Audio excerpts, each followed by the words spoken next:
ಏನು ಮೇಡಮ್ ಅವರು first prize ತಗೊಂಡಿದ್ದೀರಂತೆ? ಹಾಂ, ಚೆನ್ನಾಗಿ ಮಾಡಿದ್ದೀರಾ. ತಮ್ಮ ಹೆಸರು? ಇಲ್ಲಿ ಅವ್ರು ಹೆಂಗಿದಾರ ಹಂಗೆ ಇರ್ಬೇಕು. ಮೇಡಮ್ ಅವ್ರು ಏನು ಸೆಕೆಂಡ್ ಪ್ರೈಸ್ ತಗೊಂಡಿದ್ದೀರಾ? ಏನು ಹೆಸರು? ದಿನ ರಂಗೋಲಿ ಹಾಕ್ತಾ ಇರ್ತೀರಾ? ಗಣಪತಿ ಹತ್ರ ನೀವೇ? Okay okay. ಥರ್ಡ್ ಪ್ರೈಸ್ ಇದಕ್ಕೆ ಏನು ಪುಟ್ಟ ನೀನೇ ಹಾಕಿದ್ದಾ? ಹಾಂ, ಏನು ಓದ್ತಾ ಇದೆಯಾ? ಹಾಂ, ರಂಗೋಲಿ ತುಂಬ ಚೆನ್ನಾಗಿ ಹಾಕಿದ್ಯಾ, ಭಾಳ ಖುಷಿ ಆಯಿತು. ಹೂವು ಇಟ್ಟಿದ್ಯಾ, ಭಾಳ ಅದ್ಭುತವಾಗಿ ಬಂದಿದೆ.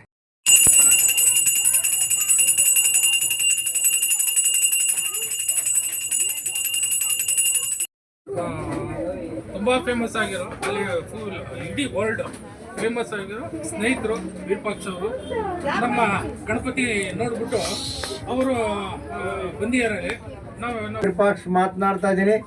ಹಲೋ, ಎಸ್ ಶಿವಮೊಗ್ಗ ಅಂತ ಹೇಳ್ತಕ್ಕಂಥದ್ದನ್ನೇ ಇವತ್ತು ನಮ್ಮ ಶಿವಮೊಗ್ಗದ ಜನತೆ ನನಗೆ ಭಾಳ ಅಪಾರವಾದಂಥ ಗೌರವವನ್ನು ಕೊಡ್ತಾ ಇದ್ದಾರೆ.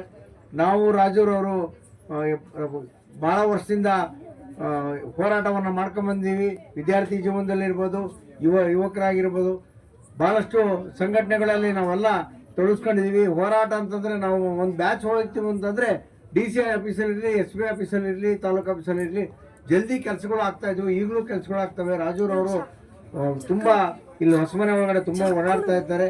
ಈ ಒಂದು ಸಮಿತಿಗೆ ನನ್ನನ್ನು ಕರೆಸಿ ನೀವು ಗೌರವವನ್ನು ಕೊಟ್ಟಿದ್ದೀರಾ.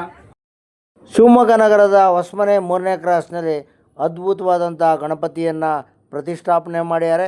ಅರಮನೆ ಒಳಗಡೆ ಮಹಾರಾಜ ಕೂತಿರೋ ರೀತಿಯಲ್ಲಿ ಅಲ್ಲಿ ಎಲ್ಲ ಗಣಪತಿಯನ್ನು ಪ್ರತಿಷ್ಠಾಪನೆ ಮಾಡಿದರು. ನನಗೂ ಕರೆದಿದ್ದರು, ಶಿವಮೊಗ್ಗ ವಿರೂಪಾಕ್ಷರೇ ಬನ್ನಿ ಅಂತ. ಯುವಕರೆಲ್ಲ ತುಂಬ ಖುಷಿಪಟ್ಟರು. ಹೆಣ್ಮಕ್ಳು ಶಿವಮೊಗ್ಗ ವಿರೂಪಾಕ್ಷರು ಬಂದಿದ್ದಾರೆ ಅಂತ ಅವರು ಎಲ್ಲ ಖುಷಿಪಟ್ಟರು. ಅಲ್ಲಿ ರಂಗೋಲಿ ಸ್ಪರ್ಧೆನೂ ಇತ್ತು. ರಂಗೋಲಿ ಸ್ಪರ್ಧೆಗೆ ಅಲ್ಲಿ ಜಡ್ಜ್ ಮಾಡಿ ಅಂತ ಹೇಳಿದರು. ಎಲ್ಲ ಜಡ್ಜ್ ಮಾಡಿ ಕೊಟ್ಟು ಬಂದಿದ್ದೀನಿ. ಅಪಾರವಾದಂಥ ಎಲ್ಲ ಅಭಿಮಾನಿಗಳು, ಭಕ್ತರೆಲ್ಲ ಸೇರಿ ಗಣಪನನ್ನು ಪೂಜೆ ಕೈಗೊಳ್ತಾ ಇದ್ದಾರೆ ಸನ್ನಿಧಿಯಲ್ಲಿ. ನೋಡಿ ಗಣಪತಿ ಎಷ್ಟು ಅಲಂಕಾರವನ್ನು ಮಾಡಿದ್ದಾರೆ ಅಂತಂದರೆ ತುಂಬ ಚೆನ್ನಾಗಿ, ಭಾಳ ಸಿಂಪಲ್ಲಾಗಿ ಮಾಡಿದ್ದಾರೆ. ತುಂಬ ಚೆನ್ನಾಗಿದೆ ನೋಡೋದಕ್ಕೆ.